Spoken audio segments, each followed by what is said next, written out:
In 1992, a forestry student examined a pattern of trees in Brandenburg, in northeast Germany, and he noticed something strange about this. He showed his superior, and then a survey was ordered of the land, and it was discovered that someone had planted, in the heart of a German forest, a pattern of trees that appeared to show a swastika. The swastika today is a symbol which is mostly associated with Hitler and the Nazis, and it was a banned symbol inside of Germany after the war. But the discovery of the larch trees shocked many, and the story behind the trees was debated, as someone had quite clearly planted this tribute to Hitler or the Nazis, but the truth went deeper and was rooted, quite literally, in the 1930s and Hitler's rise to power. Welcome to The Untold Past. Today we look at the swastika forest, and as always, to support our channel, please make sure to subscribe. The forest swastika, as it was known, was a patch of larch trees found near to Zirkenau in Brandenburg.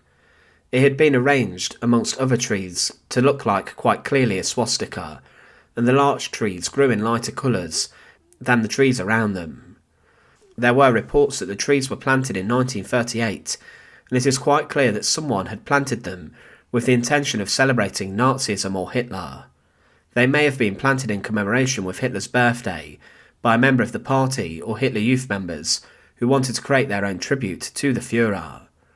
But every autumn for a few weeks, the leaves of the larch trees would change colour, and it quite clearly created a swastika which could be seen from above and from aircraft.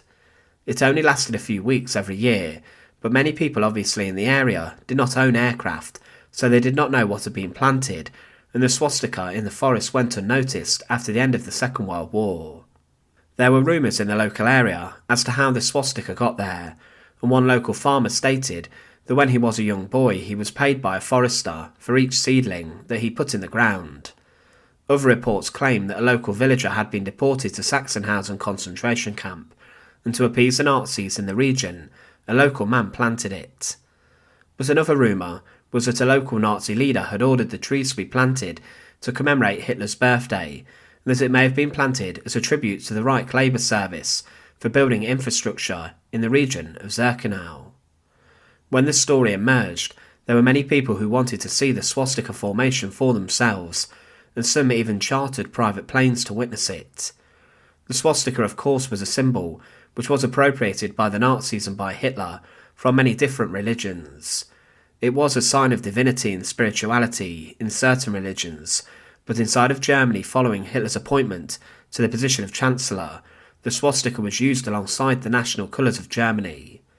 Hitler wrote of the symbol that, I myself meanwhile, after innumerable attempts, had laid down a final form, a flag with a red background, a white disc and a black swastika in the middle. After long trials, I also found a definite proportion between the size of the flag and the size of the white disc, as well as the shape and thickness of the swastika. Later, the swastika was used as a national symbol of Germany and Nazism, as other signs and symbols were banned. And today, of course, it is associated with the evil of the Nazis and their crimes and slaughter. The forest swastika in Brandenburg was not the only one that's been found, as National Socialist foresters had created many by planting trees during the 1930s and 1940s, and some have appeared. In the 1970s, American soldiers in Hesse found a swastika that had been planted, along with the number 1933, the year in which Hitler seized control. But the German officials now had to deal with the forest swastika.